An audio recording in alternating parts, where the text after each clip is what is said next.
biloko yo salema mais c'est Alendele. Au moins la Bible zo bisabiso na 4 na Proverbe 15 verset 3 miso na nzambe ezali bisika so total.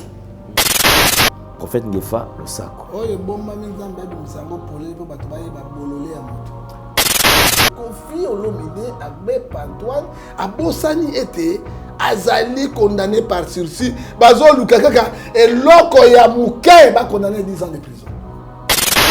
Na ba juge ba sambisa kiye na association moko et ba viol contre femme aux en France ba zubeli mata mwana mwasi la fundite ba lingi ba tiango na justice na bango moni moto bo libérer qui dans ba acte azosala. Pona bango bango na za dans combien danger? Il est très dangereux, ba moni ngo déjà dangereux mondela linga repreuve. Donc on a allé courir de jipon mili mwana zali o ezolo ngwate kende pam kende kosimba ka fumangani ya mwana mwasi. Mais asimbi yango sans espère. Quoi qu'on va battre, asimbi quoi vraiment répétition vraiment. Donc un espère, ça dit quoi? Oh. Il y a eu vraiment répétition. La lobby a pas un spécialiste en matière.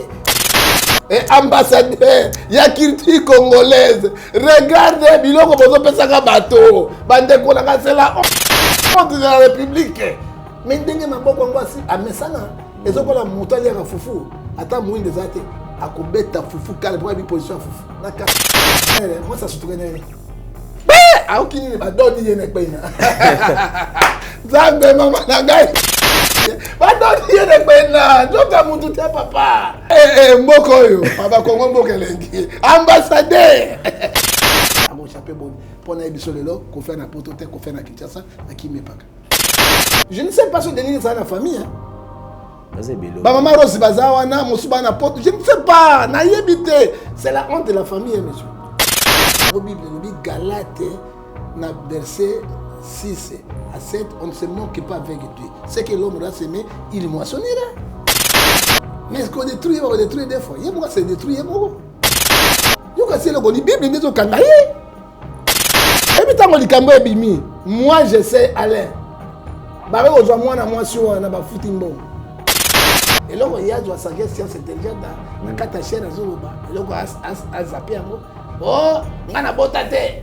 Babimisi nga mwana moko songolo mais c'est babimisi mwana moko songolo baboke na ADN ko sala nini et comme na jisto que na ADN ko sala nini ça la paye est-ce que président peut na baboko collaborateur toi il c'est président obomi nina na PPRD to ndima ki on te bete maboko toi il c'est président mbala namba entourage na yo ezama be hein boka bon entourage na yo ba ko salir yo de l'autre suki wa.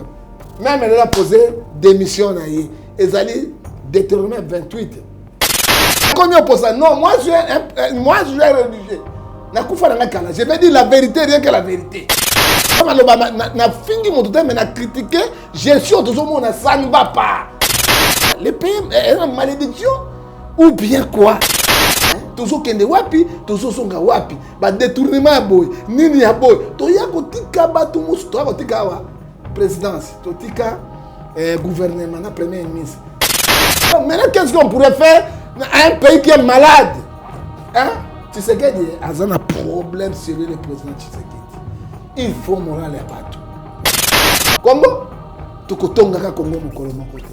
Yangoba Kabila lobaki, si j'étais au Congo, avec même 15 personnes, je pourrais construire le Congo. Kabila.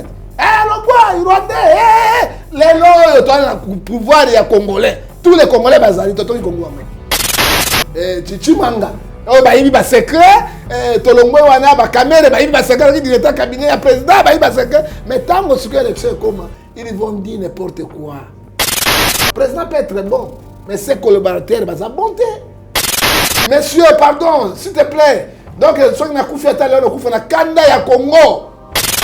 C'est la parole du Seigneur dans le Bible, papa ngaite. Et puis donc na Esaïe, après c'est 44 verset 25. Lokola nzambe apesi bino mayele ko sala yango te, nzambe akolongolo mayele akopesa lokola liboma. Osala makambo na yawu.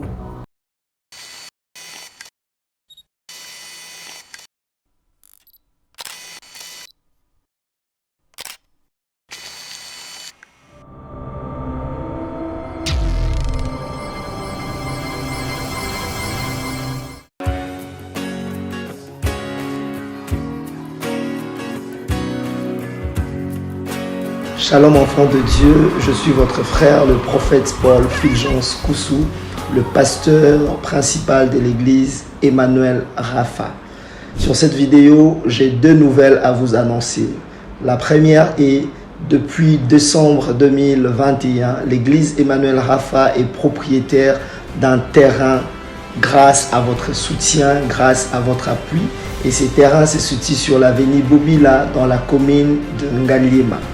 La deuxième des choses, je viens auprès de vous, mes papas, mes mamans, mes frères et sœurs, vous demander votre accompagnement pour la construction de la dite temple. Nous avons besoin de vous. Nous voulons bâtir ce temple ensemble. Vous voulez contribuer à la construction de ce temple, en tout cas, n'hésitez pas et le Seigneur ne manquera pas à vous bénir. Il y a un numéro M-Pesa qui est affiché au bas de votre écran. Même pour nous contacter, vous pouvez contacter le même numéro. Le numéro est sur WhatsApp ou encore il y a un lien PayPal qui est affiché là-bas. Tout ce que vous avez, vous voulez contribuer à la construction de ces temples. En tout cas, Dieu ne manquera pas à vous bénir.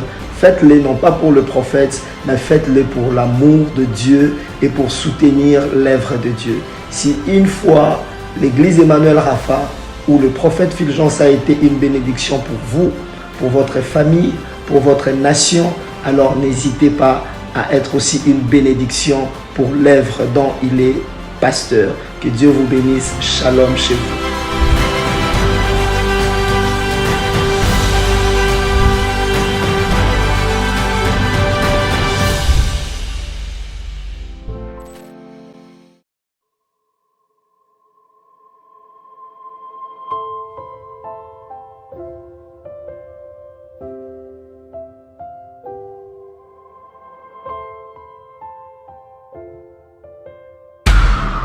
Spéciale retraite de prière et de délivrance en direct des radios Purim.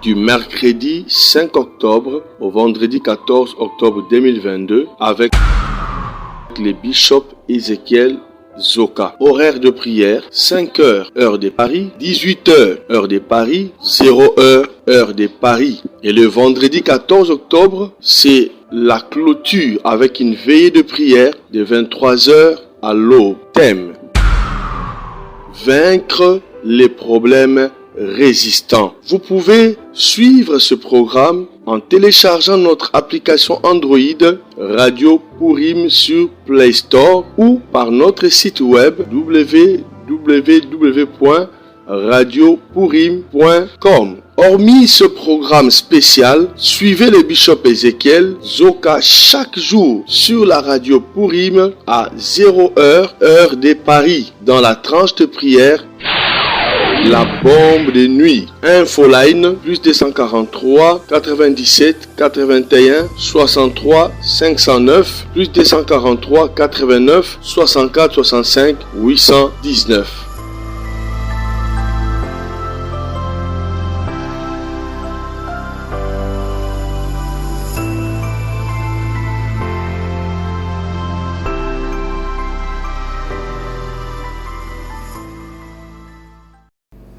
Vérité et réalité, votre magazine qui vous informe, qui vous forme. Nous avons également un divertissement, bien que cela soit vraiment modéré. Bienvenue à vous qui nous suivez sur Nouvelle Tendance Télévision. Nous précisons, nous sommes en train d'émettre à partir de la province de Kinshasa.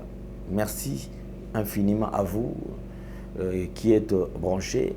Et je pense également à ceux qui ne sont pas encore abonnés. Vous pouvez vous abonner et cela s'est fait gratuitement. Encore une fois de plus, nous allons nous rendre du côté de la régie, si nous parlons le même langage, puisque nous avons lancé une opération en ce qui concerne la fondation Ndélé au cœur de la nation, ainsi que l'orphelinat Famille du Cœur Christ Rédempteur. Suivons et on se retrouve juste après.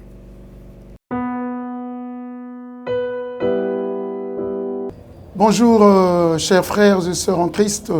C'est votre humble serviteur, le pasteur Bayekele Guibobala. C'est à partir de la chaîne Nouvelle Tendance TV. Je vous salue dans le nom puissant de notre Seigneur et Sauveur Jésus-Christ.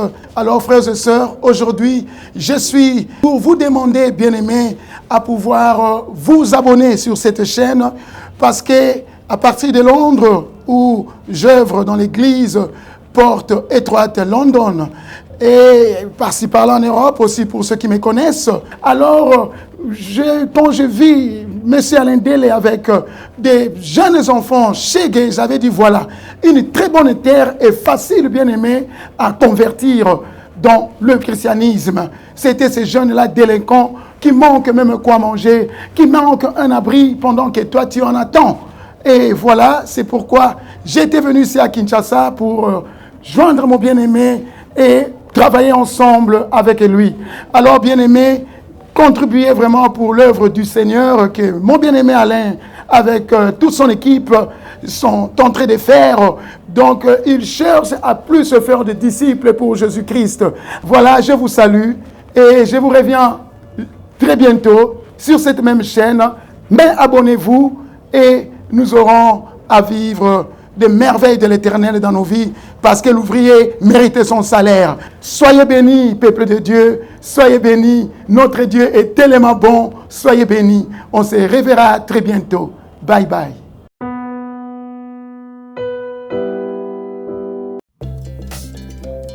Bien-aimés dans le Seigneur, mbote na bandeko nyonso bazolanda biso en direct. Wana ezalaki liboso na bino simple instrument le prophète Israël Mbambo. Oazo kamba église pentecôtiste prophétique, la parole puissante. Église est lancée opération ya chaque parcelle.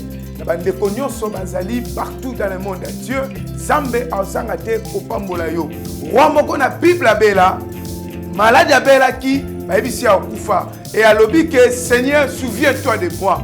Et prophète Zongi ebisi okufate pour Zambe akanisa kiye. Et loko nini oyo Zamba ko kansela yo soko za la passe. Mais na yebisi ndeko moko place ozo na ndanga yo na ngai mibale misatu. Soki to telemi to soutenir œuvre Nzambe, Zamba ozanga te kopambola biso. Contact na biso, ba numéro na biso eza na sebe krawana, WhatsApp, M-Pesa, numéro ya compte bancaire. Soko soutenir œuvre Nzambe, Zamba ozanga te kopambola yo. De retour sur ce plateau, comme d'habitude, vous avez suivi en images et nous avons le plaisir de partager ces plateaux, bien sûr, avec un habitué des nouvelles tendances télévision, prophète John Ngefa, qui n'est plus à présenter d'ailleurs. Prophète Ngefa, bonjour et bienvenue. Bonjour, Ndeko Alain Dele Nzambe ya Pambola yo, merci beaucoup. Tato kabana na ntoto zaki molimo moko. Toyeka kolobya makambo ya Kongo esilaka te. Parce que Congo eza mboka na biso. Tokoki kokima mpe yango te, tokoboya yango te parce que ezali eloko kolo apesi biso ekoki tobatela yango na boverité mpe na bosolo. Mais avant kobanda, tobandaka toujours na prière parce que Nzambe nde aza mokonzi na nyonso. Tata topesi yo merci mingi na émission oyo. Kolo na bilaka mituna ya lendele bianonde na ngai. Totiki mboka na mopotu maboko na yo, ba conscience maboko na yo. Totiki mboka ya bunagana bazani maboko ya ba rwanda maboko na yo, kolo yo bundaki na Goliath okwesaki ekwesa pe bango. Totiki ba nyonso bazobela sikoyo kolo ozana na bango, bo bazobota ozana sage femme na bango, baza opérer, ozana monga na bango. Oya mibembo yo ozana pilote na bango so ba kokoma lokumu na Nzambe. Totiki ba diaspora maboko na yo bango balesa so basunga biso. Aussi maman mitema bolingo pa balesa pe biso pour l'état azali démissionnaire. Yahweh banda na biso pour succès na biso na komona tata pe na mwana molimo santu. Amen. Amen. Prophète Ngefa, plaisir d'aller repartager nos plateaux. Yo comment monter dans le sac so ya moni ki entrer mbala mo il faut le sac. Prophète Ngefa le sac. Nzambe aleki bango tu na nguya na makasi. Prophète Ngefa le sac. Oye bomba mi Nzambe abimisango polele po bato baye ba bolole ya moto. Prophète Ngefa le sac. Mbolo kwa konda na Zamba pona zali malade te lenge na ye. Prophète Ngefa le sac. Koba azali nyama na mbangu te maleki nyama oso na mayele. Prophète Ngefa le sac. Chokoli londe makamu. Chokoli londe makamu yango kuteso mona na te mikolo chokoli le pasi. Bon, ezo mona na bato bazo diriger mboka. Quand tu dis que la chocolat ne se voit pas, et ça yo, auto ça musala bénévolant pour la grâce de Dieu. Chocolat le moment ndenge moi na nga 6e moko à cause de place 2 semaines parce que je manque l'argent pour na besoin ça. Mais tant on a zoyoka ba détournement na mboka yanga. détournement colossal, monta wana, pourcentage, nini. Mais ça dit quoi? Tu as été vérité, tu as la vérité. Parce que la vérité de Jésus-Christ, Jean 14, verset 6. Pas la paix présent. Pas la paix présent. Bato bazo sakana mbongo. La repère sur exemple quand tu dis mbongo est passé, na moni conseiller moko privé à chef de l'État soi-disant. Tala bato oyo bazo beba sa réputation à mokondi ya mboka.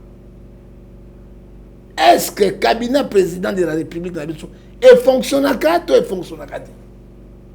Bilo ko salema mais c'est Alain Dele. Au moins la Bible zo na 4 na Proverbe 15 verset 3, miso na nzambe ezali bisika sur total. Hein? Ezali kotala messialin. Un individu lokola yo, un jeune lokola yo, un bel homme lokola yo. Azan a jet privé. A haute Californie, pas qu'il y a un État américain. Pe azolo bango polele. Je suis le conseiller des chefs de l'État privé.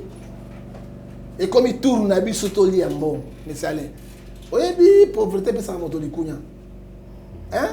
Et ce qu'on m'a dit, jet, tu vois, aller-retour, c'est $80,000. Puis il a dit, yé moko na kati ya fi. C'est comme bon, on va aux autres. Hein? Et ce que vous avez wapi. Hein? Bah faites partout, bah nini partout. Et pourtant, nous souffrons les Congolais. Tokozwa social et mon colonie. Hein? Oui, mais si on a vendu la raboté na binzambe. Otina na Congolais pour l'année. Et na ko défendre mboka na ngai tisuka. Et ça mission dans pas singa. Na ko tika côté, ça fait mal. Si tu as un détournement, je suis allé wana. 58 millions, 140 millions. Mon abimi prison, soi-disant. Comment ça va tourner dans l'Est. Mais il y a un jet privé. Exemple, il y a un premier ministre qui est en France. Il y a un métro, il y a un sac qui a vendu. Mais il y a une fonction. Il y a une mission de l'État, la qualité nini. C'est ça que moi je demande, M. Salé. Au moins ici au Congo, on n'a pas les opposants. Tous les années, on n'a pas ventilier politique. Il n'y a pas les opposants au Congo. Ce sont tous les gens qui cherchent les opposants. Ils n'ont pas de secret. Ils n'ont pas de secret. Opposant. La charité bien ordonnée commence par soi-même. Deutéronome, Namokanda, na 20-26, tu ne porteras pas de faux témoignages avec ton projet. Tu ne porteras pas de faux témoignages avec ton projet. Yo, l'ongo, le président, c'est ce que tu as dit. L'ongo, le gouvernement va juger. Mais na compte, il y a au moins 200 millions de dollars. 200 millions de dollars. Monsieur Alain. Au moins 200 millions de dollars. Sont miniers au Sayam. Tant que kangi yo, longo yo comme pour même ça secret. Mais yo honte batouana na yo qui est le plus grand régisseur. Mais pas la population moi. Toké na chimanga ndé moko.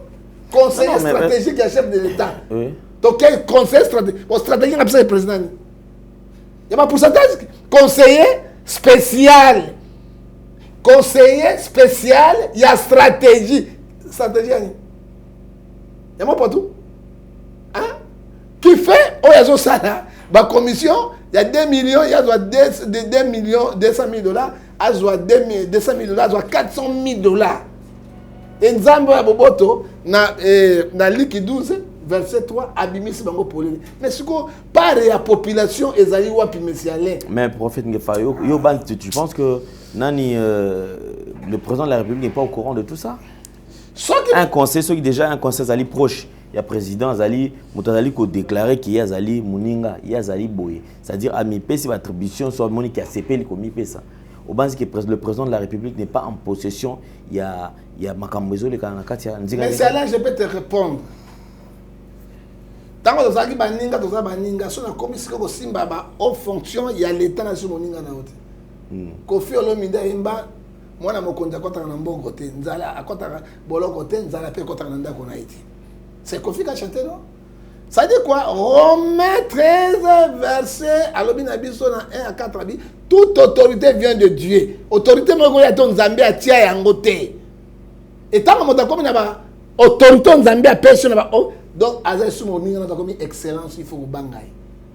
Hein? Il faut que bangai ko pese respect. Quand un conseil président stratégique alobi, c'est moi qui a mis président. J'ai donné mon argent pour l'élection. Mais c'est du mensonge. Il dépêche ça qui $1 pour la contribution à chef d'État. Oh, peut-être il faut quitter. Et pourquoi il t'a dit, c'est moi. Bon, ça va la caméra, moi, faisais des rois. Caméra, c'est moi le faisais des rois. Jean Kabou a dit, c'est moi qui a fait la négociation. Mais nous allons où, monsieur Alain? Avec des brigands au sommet de l'État. Ce sont des brigands. Hein? Tu connais ce que dit Moko. Je te pose la question. À Salah qui est l'autre côté, ils ont des Chimanga, ils ont des caméras, ils ont des. Mais Bazalé Bélé, c'est le président Maboko. Faux témoignage. Exode 20, verset 16. C'est faux témoignage. C'est moi qui ai mis. Dans l'anglais. Babanina, explique English. Yes, how are you? Yes. Contrat chèque. Non, moi, c'est mis. Soit moi, j'étais président de la République. Il y a été président de la République. C'est Yen d'être président. Mais papa a dit manga. Ayeba ina basang pour soutenir Mbandaka. Est-ce qu'on est na politique ba kombo e pesaka? Ba na ba homme politique monsieur Alain. Et puis au moins biso to bimi sou na bino. Yo na biso parce que on a ma famille wana. Ça c'est normal. Pour battre les bagatelles, mais moi, plutôt le bango, et ça, tika la cause au Congo, tika la position là, aux hommes galate. Aux hommes, mais biso to ba famille to bimi na miso makasi. Hein? Les leçons que faut bien dans Japon, ba bien parce que nini, ils ont le courage nangai na Josué chapitre 1 verset 9. Tout ne langai papa ya chimanga, yeba ina bwende wa. Tout ne langai papa ya chimba, c'est moi qui a mis, na place. C'est l'outrage envers les chefs. Mais c'est diffamation. C'est quand même son conseiller. Hein? Je ne pense pas que le Covid Chimanga pourra se réveiller un bon matin. Aïe malamo avec qui est tandoké avant pour certainement aïe bi place azali nzete doto nani o aller ya laleli na ibisa ko likamosusu ya tata na prison. J'ai fait l'émission avec toi ici. Na ibisa ki on est gangster na sugani na prison. Je te dis c'est votre émission non? Na plateau na yo. Na iba propos abimisi. Na ibisa ki c'est qu'il a wana boloko nani. Jean-Marc Kabundi. Na lobaka na yo ouais batikiye azafort tout cela. Na bi attention avec la politique et d'aller poursuivre. Et ça terrain mo glissant. Et faire bandi ko simba personnage chef de l'État. Na ibisa ka yo il finira en prison.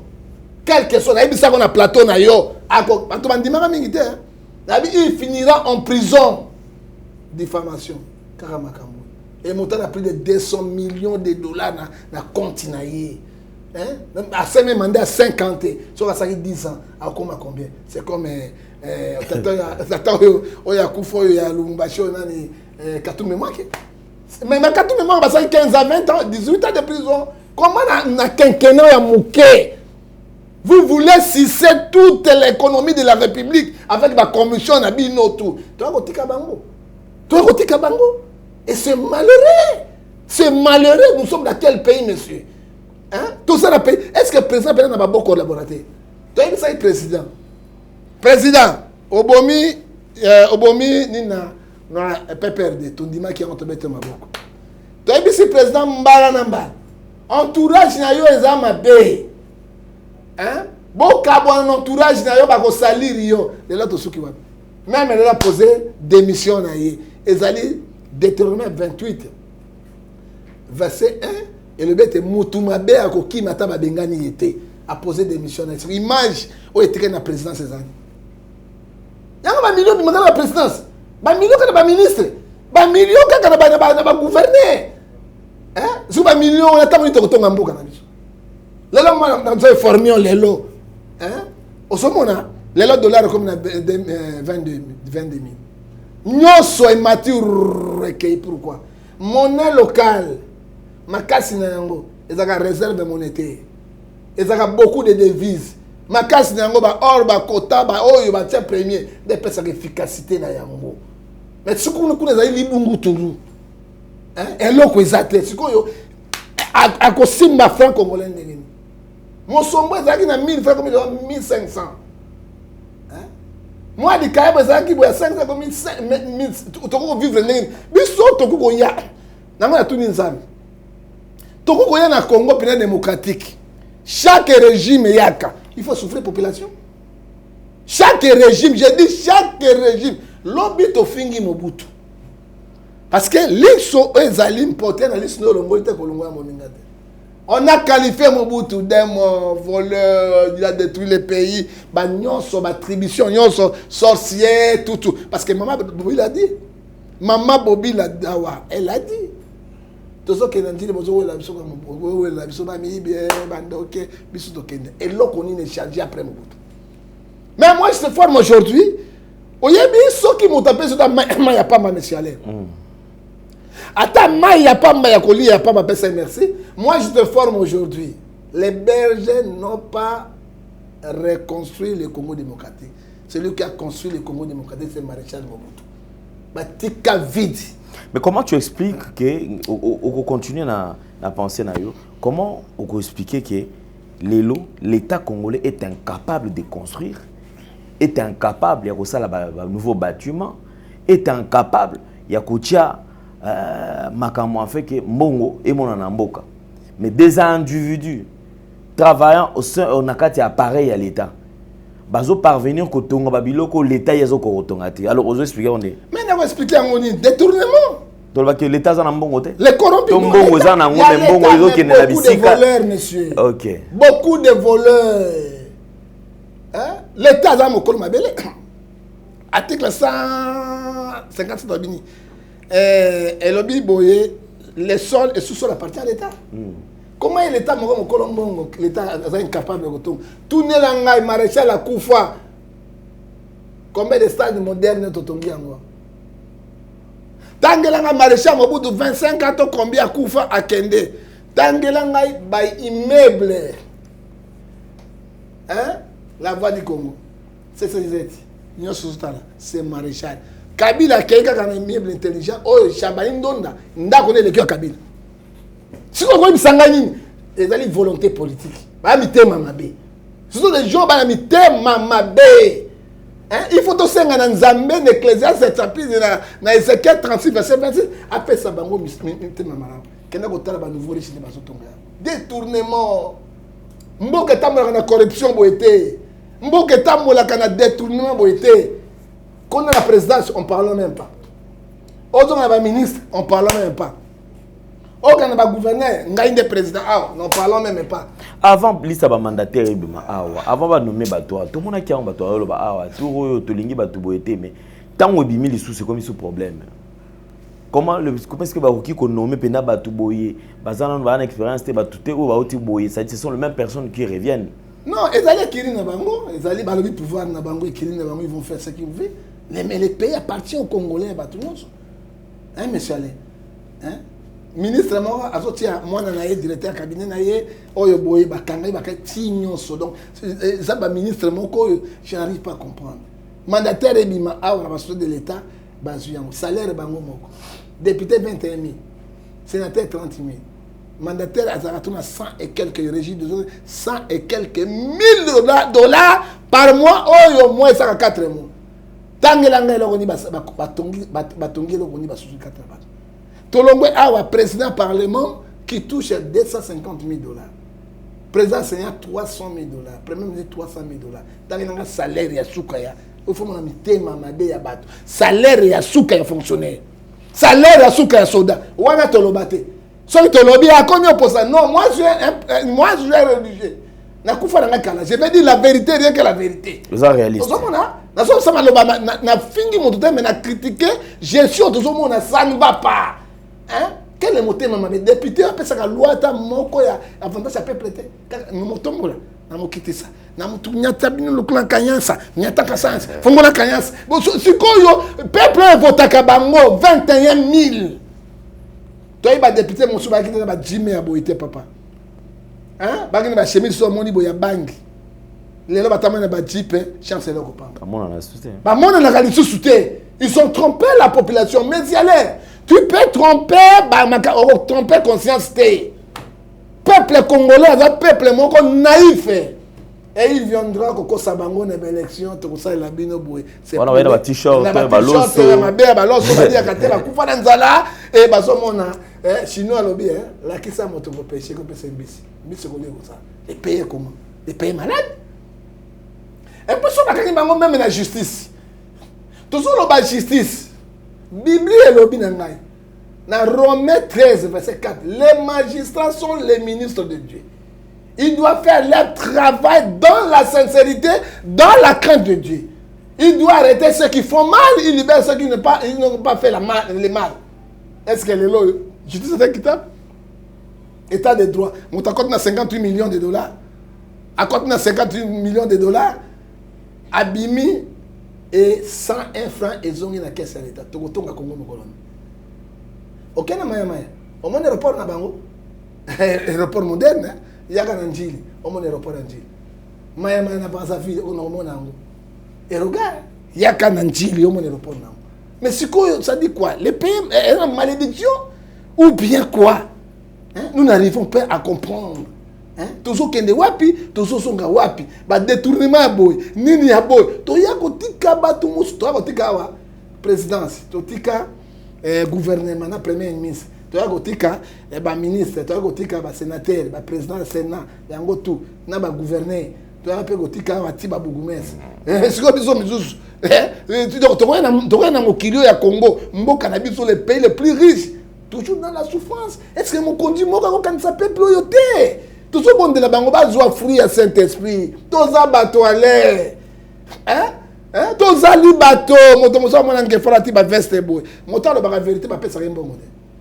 Moto ya lobaka vérité lokola Galate biso na 4 versets 16 a dit à cause de la vérité je te venu votre ennemi. Moto toi lobaka vérité a comme ennemi à moto. Les aventuriers ne bazora mbongo facile. Hein? Bajaleliste ne bazora mbongo facile. Banjobiste eza ya bango. Ya motika pasteur wa teka kata basi et pas ba kondi. Ana raison. Pour ya copia monena ko sala ni. Ateka kaka ko teka ta ko sala ni. Ameka esimita ameka comme il est commissionné par momi. Hein parce que ba momi au moins makikiste banjobiste zali matimo et puis bazo bo salango ba bien na français nini et ba bien nini vieux métier, ancien métier. Hein azomi na ko teka ba afumangana basi na ba kondi. Qu'est-ce qu'il faut faire pour jouer rapide? Ils allaient copiner là. Ça copine à côté on a 4 sous. Alors maintenant qu'est-ce qu'on pourrait faire à un pays qui est malade? Hein? Tshisekedi a un problème sur le président Tshisekedi. Il faut moral à bateau. Maintenant le gars qui dépasse un slogan le peuple d'abord. C'est qu'ils ont mis dans Romains 16 26 à 17 les ventres d'abord. Hein? Sur cahier de charges n'a pas une élection bozo Luka. Qu'est-ce que vous devez présenter devant la population? La population sont dans la ruine, dans la misère, monsieur Alain. Nazo ya et na yebite na ndenge na kozongela et sans chance et kokomate. Donc 2000 personnes bazwa 98 000 personnes en otage. À cause de 2000 personnes ne pas bon bazo gouverner mboka oyo. Hein? Peut-être que 2000 personnes pour rien. Présidence à cause de 600 personnes. Tokamati gouvernement. On a battu ma conseil na bango. Bango zangata 1000 personnes. Tokamati Sénat 100 personnes. Tokamati député bazali 500. Et ça déjà 1800. Tokamati ba gouverneur et ba province ba 526. Tokamati ba conseil na bango bazali 2000 personnes avec des généraux qui ont pris le pays en otage. Parce que salaire bango mo mi pesaka. Avantage bango moko mais soka beli a reçu traitement até akena poto bango moko et par la population oyo toujours souffrir le wapi ça dit quoi na kati ya dossier oyo awa par rapport au détournement awa prophète Ngefa otoloba eloko moko awa je me rappelle ba tozongela ma biloko tolobelaka il y a pas très longtemps il y a eu des gens qui ont été cités mais ce qui nous écœure ce qui nous dérange les alinini prophète Ngefa quand biso to le ka na plateau tozoganga ba détournement pe otolobela ah ezala biso tende to na lobaki ki ngani moto ayibaki te ezali batu oyo basali ba investigation ba ko comprendre qu'effectivement il y a eu détournement ba exposer yango à les médias relais information et bandisi koyo ko lobela yango ko ça ba analyse sur malambwana. Mais on se pose la question, IJ Fezali. O ka muto za traduit déjà azaja convoqué. O azana parquet. Tu vois que muto pe asambi, muto pe baka télé ba ané. Quelque temps après ote et qui na appel. Après un appel ote santé za malamu te, il faut pas évacuer akene mikila poto pas un traitement. Soit akene mikila poto libela tiazongi awa, il n'est plus inquiété. Tous on appelle na bato bazana au bazaki na dossier condamné. Quelque temps après baza quitté likambo eza lisusu te. Ou kanisi ke na makambo ya lolenge bo ekopesa so bato courage ya kopesa confiance na oyo ezali justice ya mboka. Mais c'est la justice qui lève une nation. Et l'article 51 de la Constitution, et l'objet était aucun pouvoir dans la démocratie à cause de cette injonction si la justice, c'est que nous voyons. Juge n'a pas allé se quitter. Juge n'a aucun président. Juge n'a aucun premier ministre.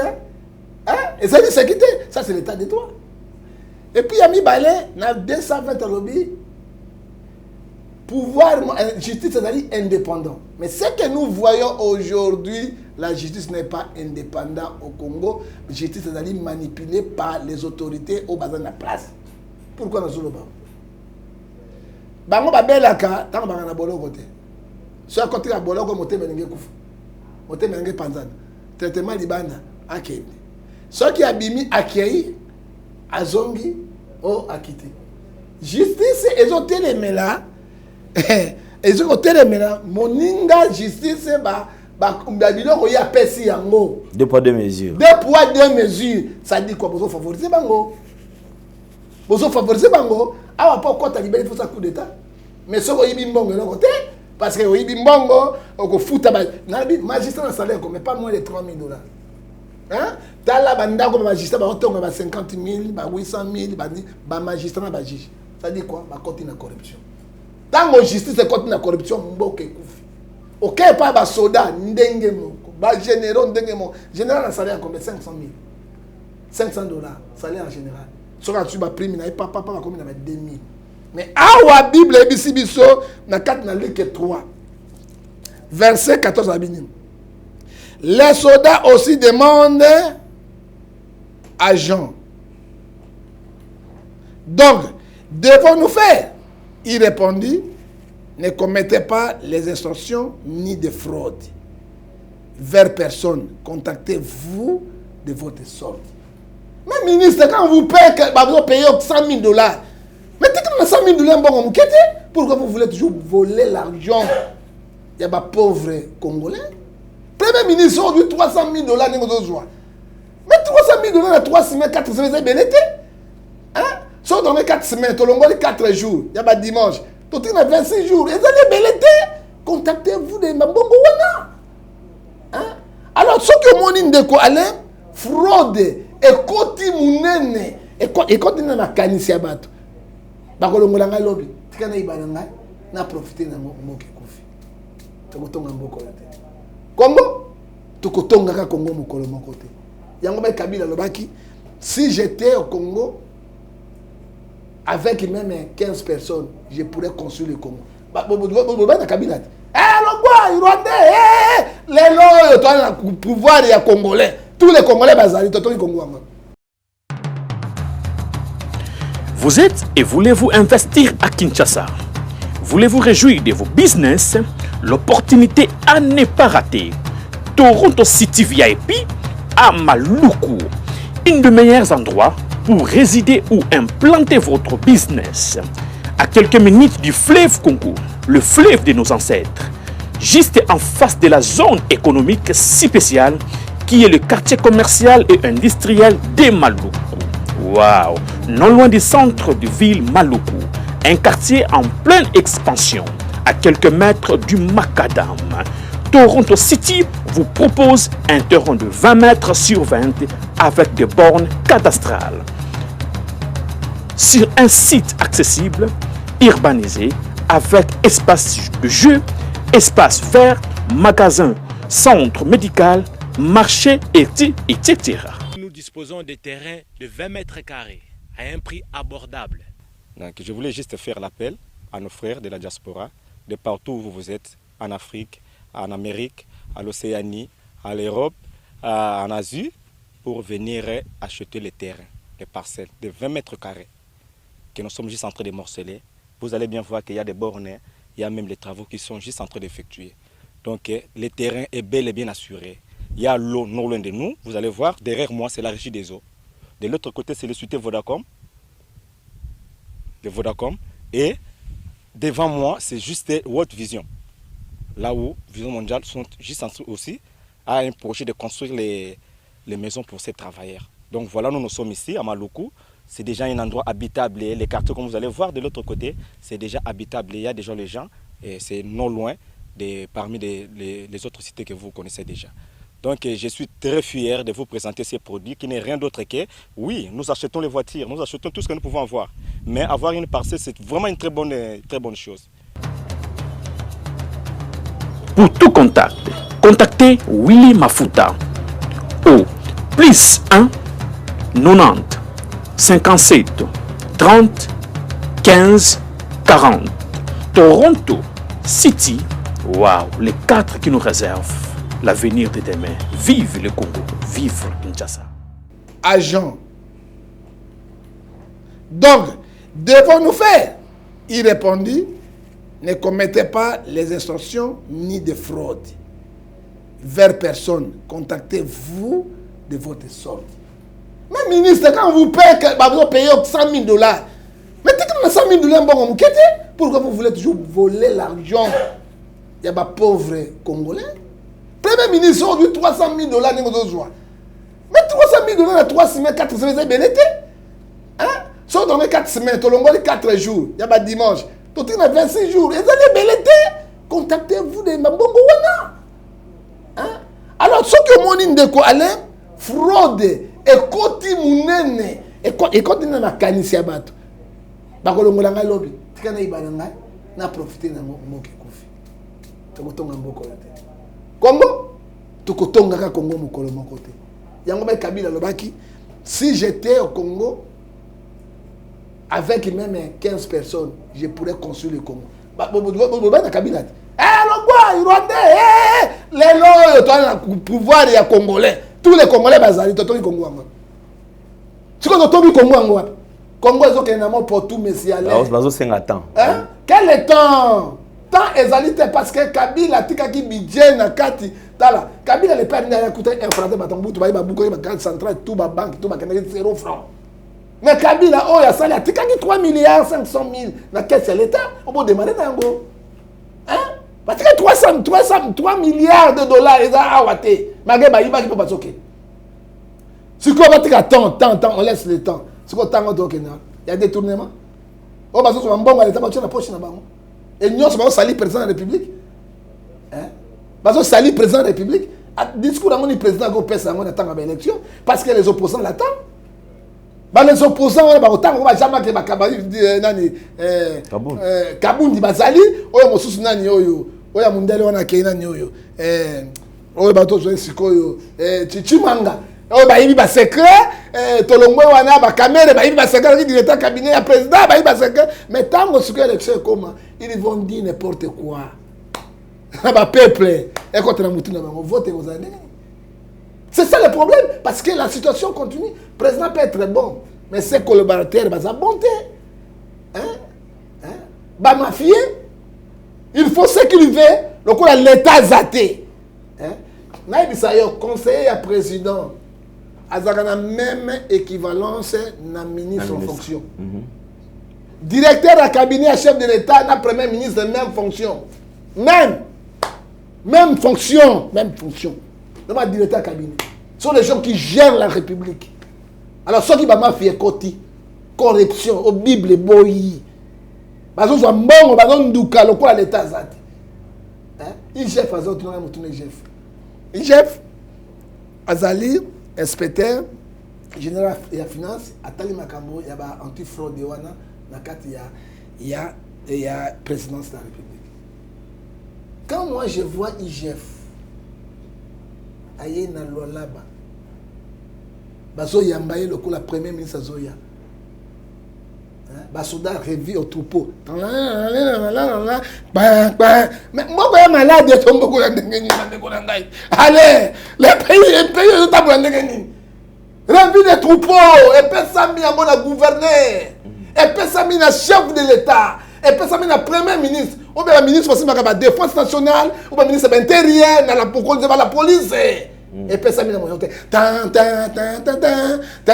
n'y a pas tellement de Njulukaku. Njulukaku a tellement. D'après nous, honneur azali ko honneur azali a été. Honneur a été ça zuyango. Qu'est-ce qu'il va contrôler comme situation bien? À quelle université intellectuelle? Je l'ai vu. Bazo Yamba est le chef de l'État, ton premier ministre à côté de Nakati. Honneur militaire.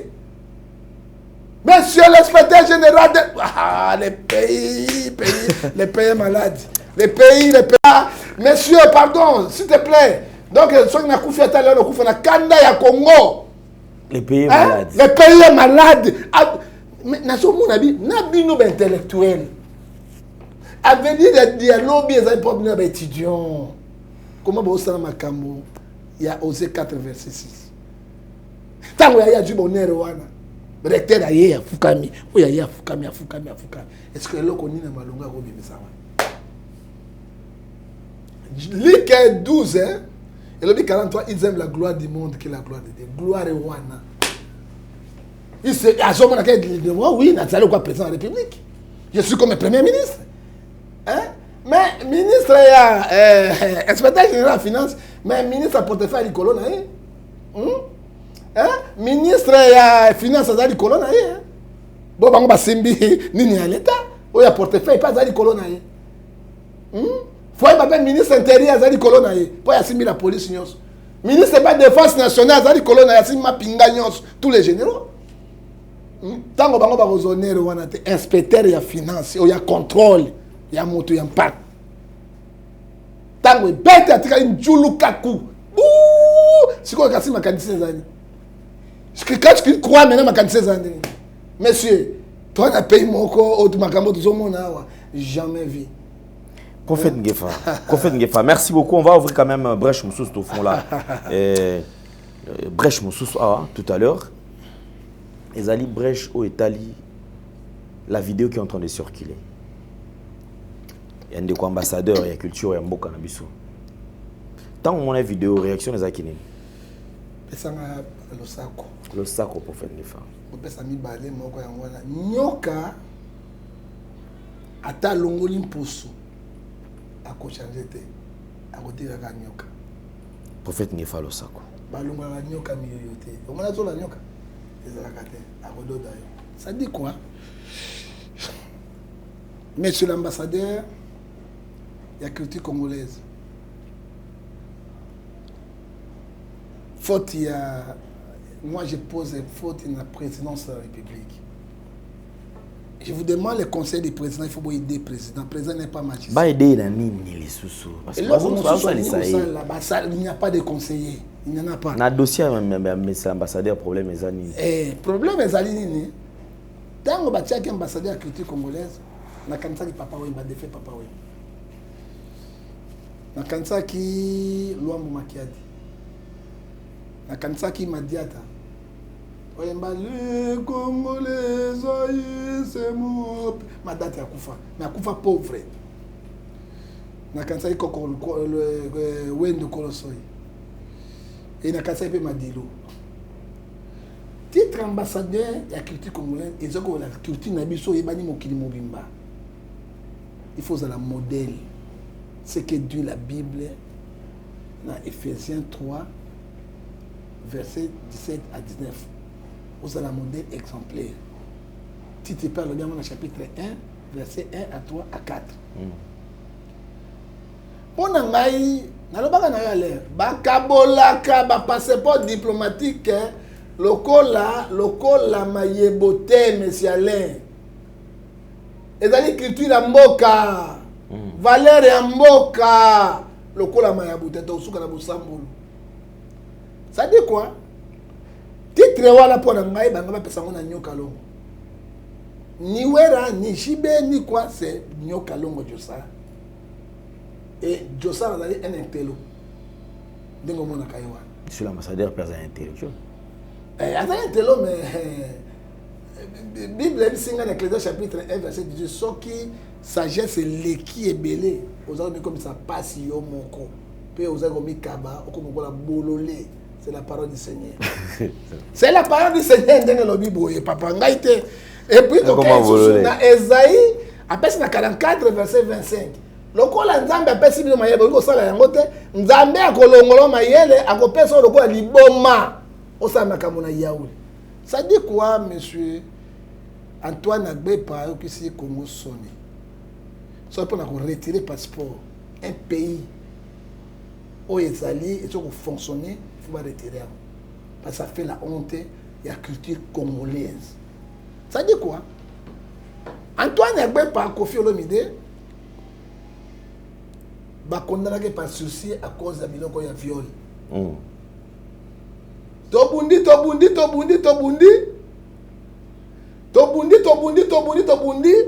Ngai bana na kene pa Kofi ba diaspora so ba sanzanga. Ba kabela ngai so ba mo $100 so ba pesa na ba pesa na lisutu na kanda wa a cause ya Agbepa. Yo kino sani. Abenga na sambela pona makambo etaki ko na sisi. Nakene ko sani abengi ngai. Ye ba la mo na bra. Ba benga yo mutu ba to le bela bino abi matu. Mais kala papa. Bo te na église te. Mais merci beaucoup. Abenga nga pona yango na kei na zongi na kei. Pourquoi Agbepa za moto ya kala? Tango bango ba beta musique na papa oyemba to bana mike bazo tia biso na awa na poto tala bango. Mais so avec mino ba petit boni nga. Bon likambo daza les azoli nga. Non azali vie. Kofi azali vie na biso. Denis les azoli nga. Mais wana yanki. Yanki na yanki ba kutanga ba yanki. Mais Kofi azali vie na biso na bonzambe ya mwana. Parce que papa wemba azali vie na ngai mais na bonzambe azali mwana na ngai enfant spirituel na ngai. Ce n'est pas normal. Comment Kofi n'a pas Agbepa son message verset 15 ne touchez pas mais ne faites pas mal à mais ce que touchez pas dans Zambie n'a pas ça Nzambe otune esprit carrément la Deutéronome 28 verset 28 Kofi na episode de Kambadendezi otanga kombo na ngai on a sauvaki yo ata prier na ngai Nzambe yokaki comment na miso na bato les choses cachées sont à l'internet monsieur. Moi na zobika na ngonga ya munene mwana na mwasi ba na mwana ki medicine wana obuka moto mo Congo OK puis l'opération mi kwa mko abeta bo azonga bo natali mwana mwasi wana Agbepa atali yango lokola zali courir de jipon mili mwana zali o ezolongwa te kende pam kende kosimba ka fumangani ya mwana mwasi wana. Mais Asimbi Ango, c'est un expert. Quoi qu'on va battre Asimbi quoi vraiment répétition, vraiment. Donc un expert, ça dit quoi? Il y a eu vraiment répétition. Na lobby Agbepa un spécialiste en matière. Et ambassadeur, il y a culture congolaise. Regardez, biloko bozo pesaka bateau. Bande kolanga, c'est la honte de la République. Mais ndenge maboko ngo asi amesana. Ezokola mutali ya fufu. Ata muinde zate. Akobeta fufu kale pour une position fufu na kata neta ko pasa ata tambula kuna baba ati toke adodi ko do dabe adodi epena akangi epena angaye epena adodi epena bake vraiment répétition mo devenu vraiment vous bien beau na landi yango na seki na se orke ba vidéo zalaki ba téléphone zalaki ba zubi image wana ba panzi yango partout et Kofi Olomide Agbepa Antoine abosani été azali condamné par sursis bazo lukaka et loko ya muke ba condamné 10 ans de prison. Alors eloko na zo biso lelo yo et panzani partout na ba juge ba sambisa kiye na association moko ya ba viol contre femme aux en France ba zubi mata mwana mwasi la fundite ba lingi ba tiango na justice na bango moni moto bo libérer qui tala acte azosala. Alors pour ngai Ephésiens 5 verset 11 n'a condamné parce que pour bango na za dans comme danger. Il est très dangereux ba moni ngo déjà dangereux mondela ni épreuve. Mondela épreuve ba moni épreuve ya epena. Est-ce que ba tout ça ba courage à la RRT libo kaka ça erreur moi ça surtout erreur. aokini badoni yene pena Nzambe mama na ngai badoni yene pena ndoka muntu te papa ngai John mboko yo papa Kongo mboka lengi ambassadeur moi ça suis vraiment quel mboka non c'est mais pena ça dit quoi? Ah, Kofi, Luka Nzambe. Hein? Mon frère, moi je t'aime beaucoup. Toi, c'est mon frère. Attends, les autres bêtes aimés, Makile Zoganga. Makile Zoganga. Makile Zoganga. Luka Nzambe, les 55 verset 6. Alors, le coup là, hier, ils ont suivi, ils ont belé, ils ont qualité. Kofi, ils ont encouragé, mon copain, bana ya boudin, ils ont battu kaka. Ça, au fin, ils ont battu kaka, mais babimisi nyonso polé tamboli muki de mobimba on a zo émission de loyo par position ba ONG violence contre les femmes ça nous organiser avec les preuves à mon chapé bon pour na émission de lo ko faire na potote ko faire na Kinshasa akimepaka. Alors prophète Ngifa ndeko na ope moi makambo ebandi ko bima moi belé lisola mwana ndeko mo alobi ke il faut tuna ba tuna la mort de Jésus. Ce mouton a vu ba tuna la mort de Jésus c'est que ayebi bino très bien. Oh la mort de Jésus o ba o le belawana neo. Et la mort de Jésus ngai comment nga mo. La mort de Jésus penza o ça la succès o ça la succès ça ndek la mort. La mort de Jésus yango na kasi. Comment la mort de Jésus deuxième combo ezali yobo ngobola encore. Yobo. Bola encore ngai. Comment nga mo. Ba to alobi ke papa la Luka la mort de Jésus tout naïe question wana moi na moko bazolo bisola moi si moi ezo tambola awa yo tikala ko mona ndeko wana te mais c'est Alain nako tanga liloba Nzambe pona loba na mwana wana na mwasi wana asili ko bima asili ko loba nakoki ko tanga na kati ya Biblia ndenge Bible zoba na Proverbe 12 verset 10 et bisibiso eloko moko boye la haine excite les querelles 10 verset 12 l'amour couvre toutes les fautes. Ça dit quoi? Proverbe 10 verset 12 ça dit quoi? Oui bien Alain eloko tout ça la maranase na le na nase na mabele. Il faut payer basa dans Nzambe ba esprit ya kubanga Nzambe bazo esprit ya repentance sincère na Joël chapitre 2 verset 12 parce que son amoni na Proverbe 14 verset 27 alors bien la crainte de Dieu ce n'est pas le commencement de la sagesse mais la crainte de Dieu est une source de vie pour te détourner dans les pièges des démons. Et dans mon moment, on a bima qui n'a ma camboana, pas tout dans la mort de Jésus. Oui, je connais l'histoire, mais avec l'amour que j'ai avec mon frère. Ce qui n'a tellement mais radini les, il n'a pas na boumaïte, a changé, a loqué le binazan, a zonga radini les, c'est à Calais, à stade de martyr, au bon qui est ma pétage. Dans tout cela, pas tout dans la mort. Oui, je connais l'histoire, mais à cause de l'amour. À cause de Luka paix, dans Hébreu 12, verset 14, on tient un point d'interrogation. Et dans la vraie, le quota, moi je sais, mais je ne peux pas prononcer. Merci quand même parce qu'on est allé Boulingo, aux allés témoigner quand même. Je préfère Kaka. Ngamo motema nanga sandu. Yangonde ebi makam o ezali kolekana.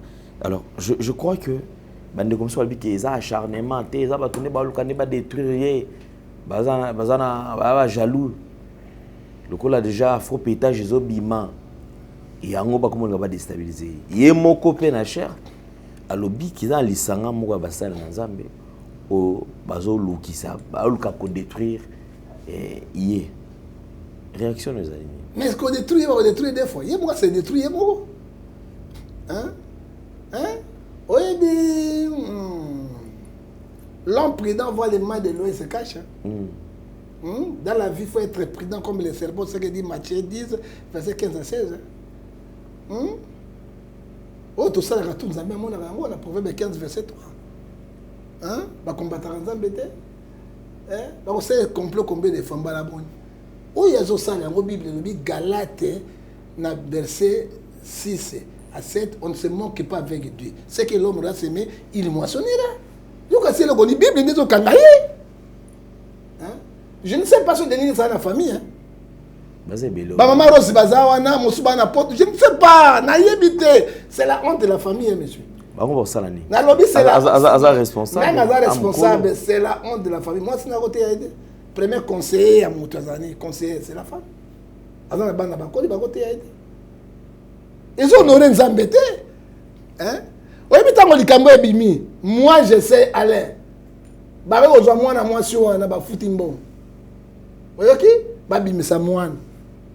ce qu'ils ont fait à Madjabou. Faut dire la vérité, ce qu'ils ont fait à Madjabou. Hein? Madjabou, parce qu'il y a un Nzambe, Nzambe a bundeli, n'a pas bundeli Madjabou, c'est que Madjabou a zalé, non? Hein? Nzambe a pambola, pasteur Roy avec maman Roy. Hein? Maman Myriam, que Dieu vous bénisse, na Moussa Malam, Bozo Sala, na Bolingo, Nzambe. Hein? Nzambe abakisa bino mikolo. Osoma parce que Madjabou abika ki pona nini? Madjabou azaki na vérité. Papa, bato baboma Yesu, c'était des sacrificateurs.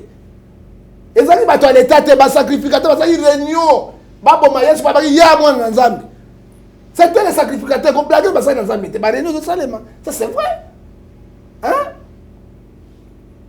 Tango ya ke lobby na kati ya nini kosala na kati ya boîte de nuit mon chef frère un pasteur qui entre boîte de nuit avec bana basi ya mine tikata atwana na bingonga adota tabino boyeba boyeba pinda koyeba ba kena side ne so moto kwa confier ba madeni sindegi bo bazana confier ko Irak akubanga dinge sindegi na ba faire ça dit quoi monsieur tango ele ko ebimi na tout Nzambe na bonde Nzambe je dis à mon frère sincèrement avec l'amour de Dieu Ésaïe 55 verset 6 à l'Ukelongi Nzambe hein papa et plan mon mabe pour ne pas déstabiliser les générations. D'accord, merci beaucoup, prophète Ngefa. Je pense que quand même, est-ce que vous avez peut-être un benga au PC conseil et faites très attention parce que normalement on a déjà amené ma maison qui est née. Ma besoya. Ah, quand il condimata, on l'a battu, ba website de sa émission. Benga madame na été. Ah, condimapete, madame na habité matina, mais yé mo benga ba condimate. Oh, et là les autres m'a dit c'est l'orgueil. Ah. Il est très orgueilleux. Bien moins qui a commis déjà. Dernier ça koyo kanaka mukuna. Yé mukuna ba bebana, aoka soni, ba bebana, akepa mbi, ba bebana, koyoka ba Marcelo Batowana. Mais moto aliboma ko manamboka. Ayoki bani batumba mboka pa ekobik samboka. Sage ayoki pa ebisi roi pa ekobik samboka. Et écoute aussi n'écoute rien. C'est contre rien, c'est ça. Akondimana ite obengi akondimate or que mabeza liboso na talika munene ba bimisi yango. Mwana mwasi wana baza tieba oyo azoloba na mwana. Boye. Eko baby saidi susu makasi koleka. Eloko yazo asage science intelligente na kata chaîne azoloba. Eloko azape yango. Oh, ngana bota te. Babimisi mwana moko songolo mais c'est ta babimisi mwana moko songolo baboke na ADN ko sa nini? Et comme na chisto que na ADN ko sa nini? Osomona. Il doit négocier. Hein? Ngai na mour na zaka na ye parce que je l'aime moi. Et là on to kabola ngai na ye, ezali système na ye.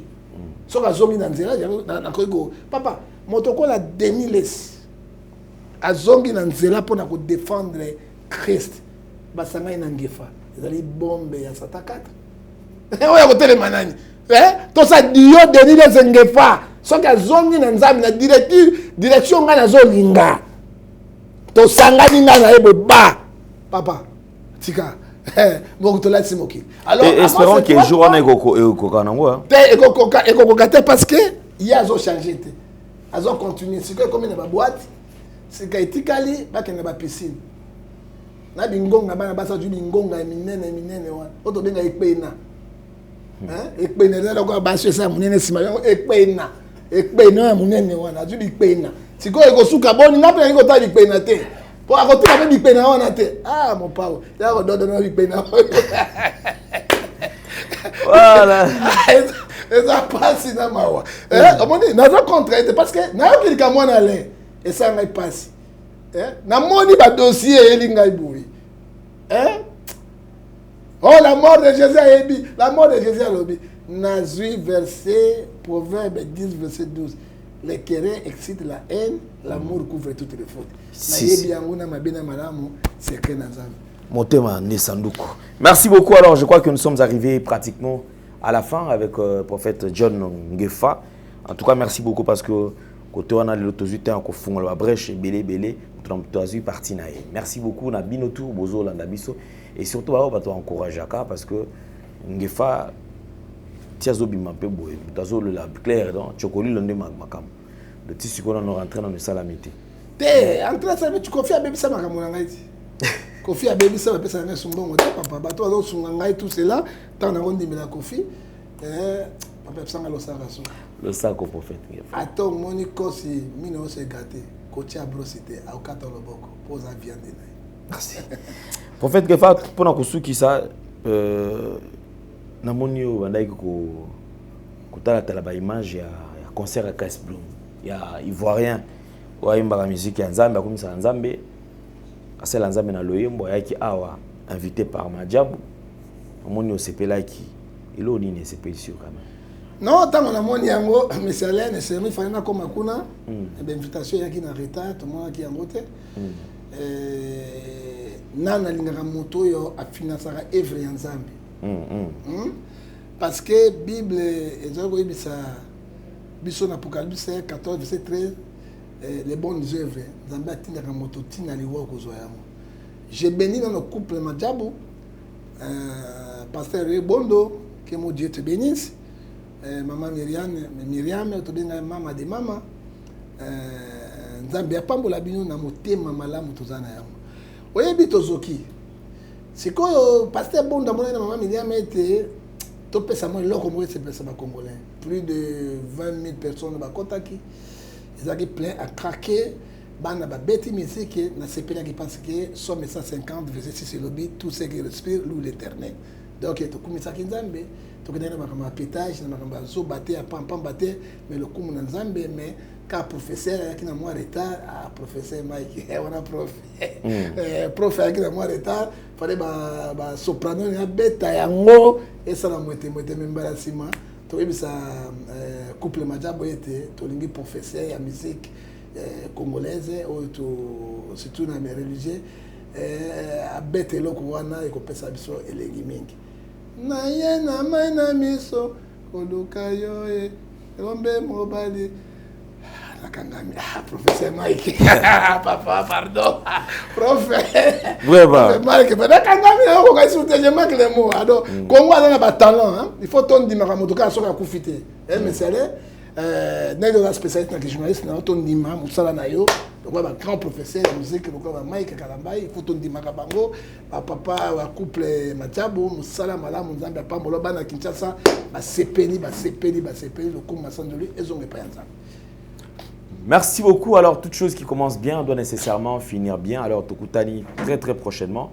Nabanzi lelo bato mabanga bazate. Quand Jésus-Christ l'homme de Galilée. Grand prêtre Jésus-Christ. Grand prêtre Jésus-Christ. Azwa lokumu. Vraiment. Merci beaucoup Tokutani. Très très prochainement, nous avons reçu pour vous prophète Ngefa. Alors aimez, partagez, faites des commentaires positifs, cela nous fera énormément plaisir. Portez-vous bien. Merci à Rémi qui a la prise de vue, accompagné de Sarah Mbala. Et encore une fois de plus, nos sincères condoléances à Gédéon Loaï. Alors, Tokutani prochainement. Au revoir, bye bye.